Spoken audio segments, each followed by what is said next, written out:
Welcome back, Sports Tonight on Channels Television. We have the president of the Badminton Federation of Nigeria, Francis Obi. The Lagos edition of the National Badminton Championship served off yesterday. And beyond badminton, there was also an anti-doping seminar to educate players and officials on the essence of staying clean. Education is everything. And Francis Obi has been talking to us as regards badminton and the grassroots, why they need to go back to the schools. It says the program is Shuttle Time Nigeria. So that's a very big one. So in rolling out this sort of campaign, is it going to be regional or we're just going nationwide straight up? Like I said, we are going to select schools in every state.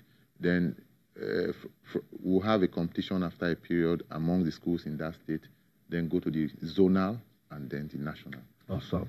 Awesome. Each time we bring a federation president here and they say things, we write them down so that the next time we'll have Francis Obi again. It might not be this year, but we'll review everything that has been done this year, and then next year we'll start asking him questions as regards this Shuttle Time Nigeria program, because we need to start going back to the basics, go back to the schools, discover talent, spark up the interest once again, so that these young guys can have an opportunity to showcase their God-given talents. Let's talk about badminton up there, particularly Africa. We'll get you ready for the All-Africa Games. Talks about badminton not being part of it. Where are we with that? Well, you know, Morocco was a last-minute host. And so part of the conditions is the host will decide what sports they are going to be able to put among those to be competed for. And they took out badminton from the list. A lot of times, what most host countries do is, in a sport they are not strong, where they are not likely to win medals, they just take it off so that they don't give others the opportunity to come to their country to win. Yeah. But we put up a case. The ministry is coming on it. The Nigerian Olympic Committee has come in on it. And also the Badminton Confederation of Africa has come in on it. So we are putting in some pressure, and we hope that at the end of the day, badminton will be brought back. Because for us, those are sure medals for Nigeria at the All-African Games. Yeah. So how are we doing with us? The athletes that went to the African Youth Games and those that were preparing for the National Sports Festival? Yeah, they are doing very well. The African Youth Games athletes, they came back, and you know, it was after the African Youth Games that we had the Castina Championship. Yeah. And one of the players that went to Algeria got to the semi-finals in the seniors. Progress. You know, he broke in there, and everybody was shocked. And even the girls, they did very well. So bulk of that team are going for the schools championship taking place in Ghana.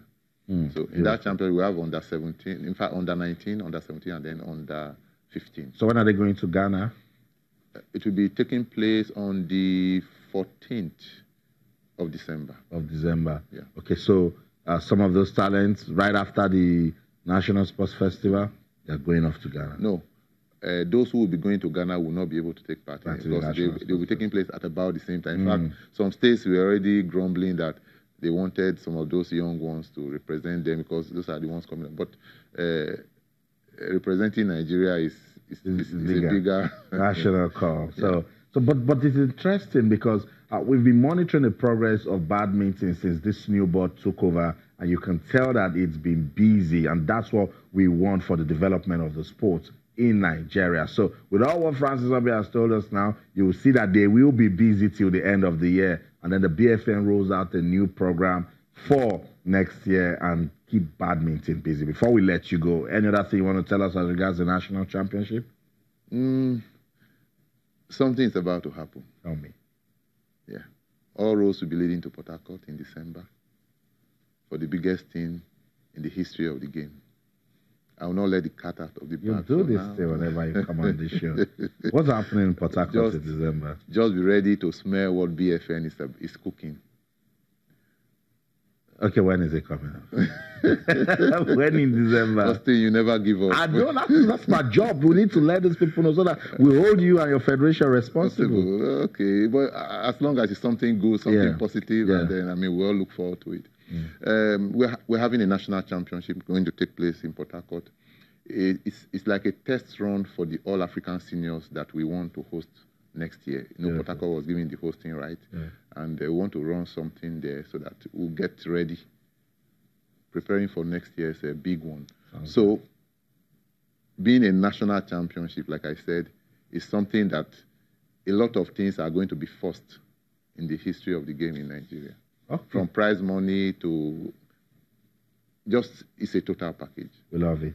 We love it. So we'll be monitoring that one also. A championship in Port Harcourt, Rivers State. Badminton has been busy, and I hope that the federation led by Francis Obi will continue to keep the fire burning. Thank you so much, Francis, for coming around. We'll be monitoring the national championship in Lagos also, all for the development of badminton in Nigeria. We still have our eyes fixed on the maiden edition of the channels on the 17th track and field. What a story. You guys will soon go to social media. I see the love you're showing to the championship. We also love it. Let's go. Oreyo Senior Grammar School. They came to the channels track and field. They gave us champions and also emerging overall winners. Let's listen to how they celebrate. Let's watch how they celebrated when they were announced the overall winners. Can you guess what the overall winners are? Can you guess? Our overall winners. Did I hear? I thought I heard the school. Overall winners. Let's make some noise for the boys and girls and officials from Oreyo! Oreyo Grammar School!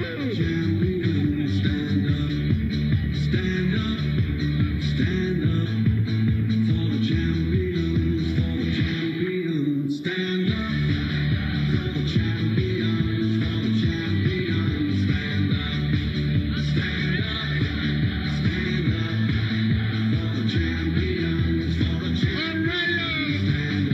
Oreyo, make some noise! Here we go, it's getting close. Now it's just who wants it most. It's just congratulations, Oreyo Senior Grammar School. We are watching these guys. God fellow, we'll continue to monitor your progress. Keep winning. The sky is not your starting point. Congratulations to Oreyo Senior Grammar School. We love you guys. Thank you so much.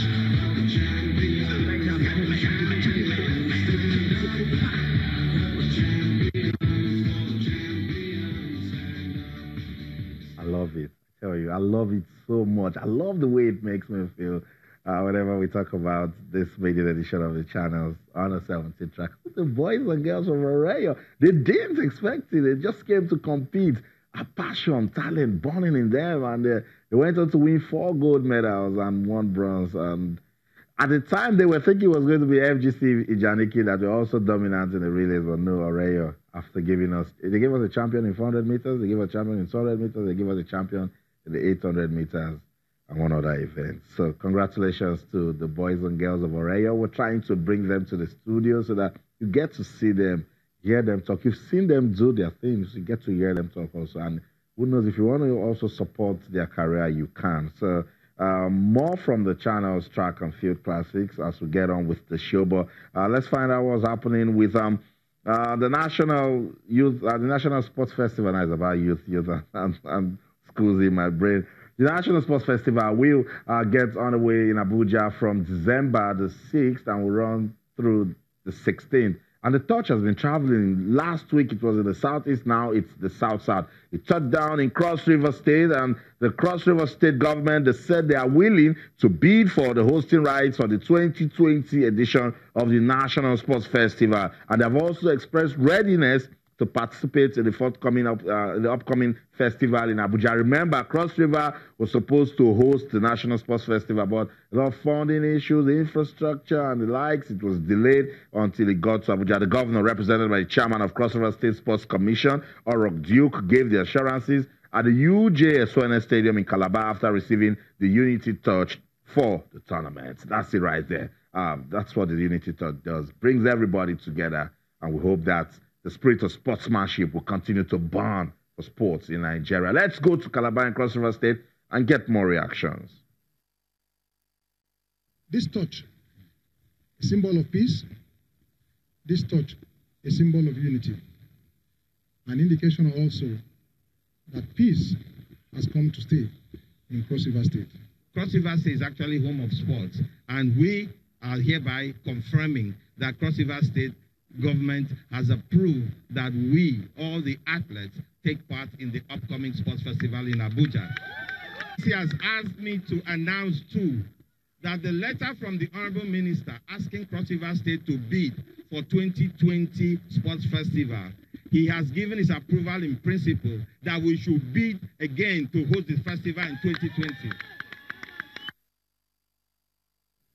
The Cross River State, they're not giving up. They really want to host the sports festival. They said that we bid for it in 2020. Right after Calabar, the touch left for Pt.2, the River State capital. And that's right there. The touch was received by the Deputy Governor of the state and representatives of the Federal Ministry of Sports in Government House, Pt.2. So you see, the touch is going around, uniting everyone and letting us feel the power of sports. So it left Calabar, now it's in Pt.2. Let's go to Pt.2. What did they say after receiving the touch? Knowing that sports is a great unifier for our people, especially our youths, our teeming youths, and we want to encourage this type of endeavor. So that's why His Excellency has asked me to specifically come and receive this on his behalf, and to express his great delight that it is now River State's turn to receive it and to pass it on. And we'll continue to pass on because we are a very peaceful and very secure state, and we love the unity of this great nation. Whatever we can do, we will do to proffer and encourage the unity.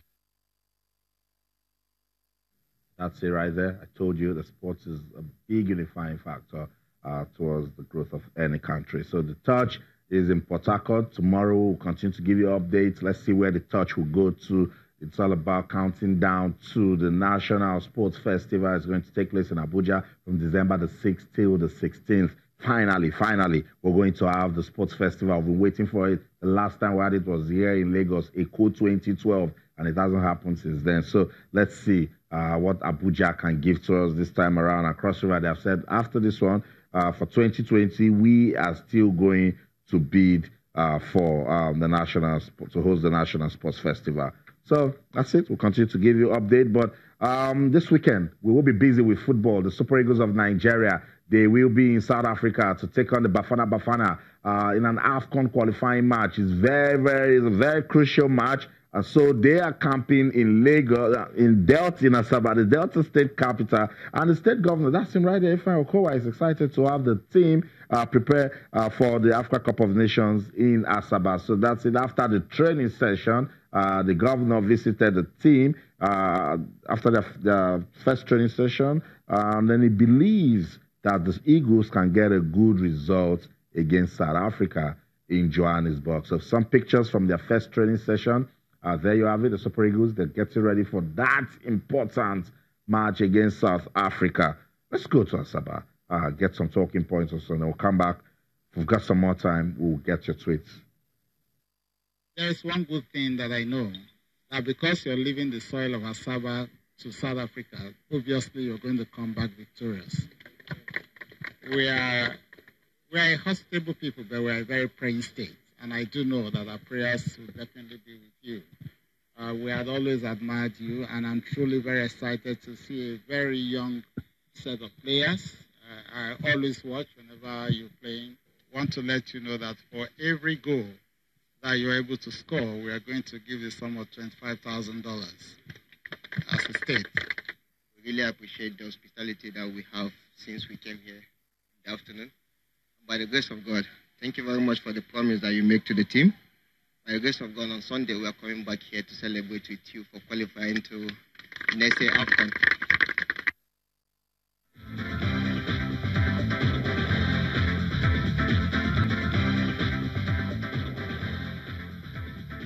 So that's it. The Delta State government have promised the Super Eagles $25,000 for a goal scored in South Africa. That should motivate the team to go on to win on Saturday. But let's give you updates on the Super Falcons. Also, reigning African women's champion, the Super Falcons, they have arrived in Ghana as they begin the journey of defending their Women's Africa Cup of Nations title. The Super Falcons have gone straight to Cape Coast where they will play South Africa's Bayana in the opening match of Group B on Sunday. So we play the men on Saturday, play their women on Sunday. What's going on with South Africa and Nigeria? The 8-time champions are looking for a 9th title alongside a ticket to the 2019 FIFA Women's World Cup finals in France. The top 3 finishers in Ghana will fly Africa's flag in France next year summer. So it's very, very important for the Super Falcons to go there and not just win, but also qualify for the 2019 FIFA Women's World Cup. Let's go to social media. If we've got some time before we wrap up the show. Olawuyi Ademola says, kudos to you guys, Channels Television. I wish the sports ministry can collaborate with you in developing sports in Nigeria. We're glad that we're leading the revolution. We will not stop now. Akinda Enibola says, congratulations, Channels TV. Thanks for bringing back good memories. I tell you, my brother, good memories. I hope the Ministry of Sports will take note of the names and monitor their progress. Says, shout out to the entire sports team at Channels Television. Chinedu Echianu says, fantastic initiative by Channels Television to discover young talents in athletics. I hope the corporate world is watching. This project needs to be supported. We're super excited for putting this together, and we want to, keep it going. We want it to be a competition that we get all of us talking. Net Blaster says, kudos to Channels. You guys are really doing well in helping to discover talents from the scratch. I love that. When it's raw, when it's boiling from the scratch. Hopefully those in charge can take this advantage and key into the development of the raw and next talent, which future pride of the nations in athletics. He didn't stop there. He went on to say, those clips actually made me emotional tonight. That's how you feel if you ever had anything to do with athletics when you're in school. He said, this is really massive and fantastic. Wish something can be done to better the lives of the visually impaired. They are already showing us that they've got talent and they are making good use of it. We love it. We're proud of everyone that came out to support the maiden edition of the Channels on the 17th track and field. That's the show. Thank you so much. Wherever you are in the world watching us, keep talking to us on Twitter, Channels_Sports, Facebook, Channels Life Sports. For the team, I'm Austin Okonakman in everything you do. Remember, keep talking sports. Bye for now.